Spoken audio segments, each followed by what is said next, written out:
ಏನ್ ಗೊತ್ತಾ, ನೀವು ಇಬ್ರು ಹೊರಗೆ ಹೋದಾಗ ನಾ ಚಪಾತಿ ಮಾಡಿದ ಹ್ಯಾಂಗ್ ವಂಕಟಿಕ್ ಆಗಿ ನೋಡು. ನಿನ್ ಮಸಡಿ ಹಂಗ ಗಿಲ್ ಗಿಲ್ ಗಿಲ್ ಛೋ. ಏನಿದು? ಇದು ಬಂದು ಬೆಂಗಳೂರು ಇಂದಿರಾನಗರ್ನಾಗಿರೋ ಶ್ರೀ ವಿಜಯ ಕಿಚನ್ ವೇರ್ ಕಡೆಯಿಂದ ರೋಟಿ ಮೇಕರ್ ತರಿಸ್ಕೊಂಡ. Perfect handle grip with unbreakable wooden. ಜೊತೆಗ 2 ಬಟರ್ ಪೇಪರ್ ಕೊಟ್ಟಾರ್ರಿ. ಮೊದಲ್ ಬಟರ್ ಪೇಪರ್ಗ ಥೋಡಿ ಎಣ್ಣೆ ಹಚ್ಚಬೇಕು. ಚಪಾತಿ ಹಿಟ್ಟ ಮೆತ್ತಗ್ ನಾದ್ಕೊಂಡು ಉಳ್ಳಿ ಮಾಡಿ ಬಟರ್ ಪೇಪರ್ ಮೇಲೆ ಇಡಬೇಕು. ಆಮೇಲೆ ಹಿಂಗ್ ಮುಚ್ಚಿ 2-3 ಸಲ ಒತ್ತಿದ್ರ ಸಾಕು, ಗುಂಡ್ ಗುಂಡ್ಗ ಚಪಾತಿ ರೆಡಿ. ಅವ್ವ ಅತ್ತಿರಿ ಎಷ್ಟ್ ಈಸಿ ಅದರಿ. ಈಗ ಪುರಿ ಮಾಡಿ ನೋಡ್ಲಿರಿ. ಈ ರೋಟಿ ಮೇಕರ್ ಹೊಸಬ್ರಿಗ ಬ್ಯಾಚಲರ್ ಗಳಿಗ ಹೇಳ್ ಮಾಡಿಸ್ದಂಗ ಅದ ನೋಡ್ರಿ. ಅತ್ತಿರಿ ಒಂದೇ ಸಲ 4 ಪುರಿ ರೆಡಿ. ಸಸಿ ಮುಂದ 2 ಚಂದ ಆಗವಿ. ಈಗ ಯುಗಾದಿ ಹಬ್ಬ ಬಂತು, ಹೋಳಿಗೆ ಮಾಡೋದು ಎಷ್ಟು ಕಷ್ಟ ಅಂತೀಯಲ್ಲ.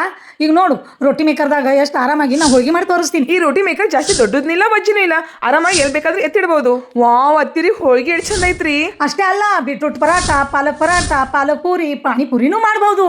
ಅತ್ತಿರಿ ಮನಿಗ್ ಬೀಗ್ರ ನೆಂಟ್ರು ಬಂದ್ರ ಜಟ್ಕೆ ಪಟ್ ಚಪಾತಿ ಪುರಿ ಎಲ್ಲ ಮಾಡಿ ತಿನ್ಸ್ಬೋದು ನೋಡ್ರಿ. ಕೋಳ್ಪಟ್ ಬೇಡ, ಬೆಲ್ಲುಣಿಗೆ ಬೇಡ, ಬರೇ ಒಂದ್ ಮನ್ಯಾಗ ರೋಟಿ ಮೇಕರ್ ಇದ್ರ ಸಾಕು. ಇಷ್ಟೇ ಅಲ್ಲ ರೀ, ಇದ್ರ ಜೊತೆಗ ರಾಗಿ ರೊಟ್ಟಿನೂ ಮಾಡಬಹುದು, ಜೋಳದ ರೊಟ್ಟಿನೂ ಮಾಡ್ಬೋದು, ಅಕ್ಕಿ ರೊಟ್ಟಿನೂ ಮಾಡಬಹುದು, ರವೆ ರೊಟ್ಟಿನೂ ಮಾಡ್ಬೋದು, ಖಾಲಿ ಪಿಟ್ನು ಮಾಡಬಹುದು, ದಪಾಟಿನೂ ಮಾಡ್ಬೋದು, ಹಪ್ಪಳನು ಮಾಡಬಹುದು. ಸೂಪರ್ ಅದ. ಇದ್ರ ಮೇಲೆ ನಾನು ಚಪಾತಿ ಮಾಡಬಹುದು. ಮತ್ತೆ ಮಾಡ್ತೀರಿ ಇವತ್ತೇ ಬುಕ್ ಮಾಡ್ರಿ ಶ್ರೀ ವಿಜಯ ಕಿಚನ್ ವೇರ್ ಅವ್ರದ್ದು ರೋಟಿ ಮೇಕರ್.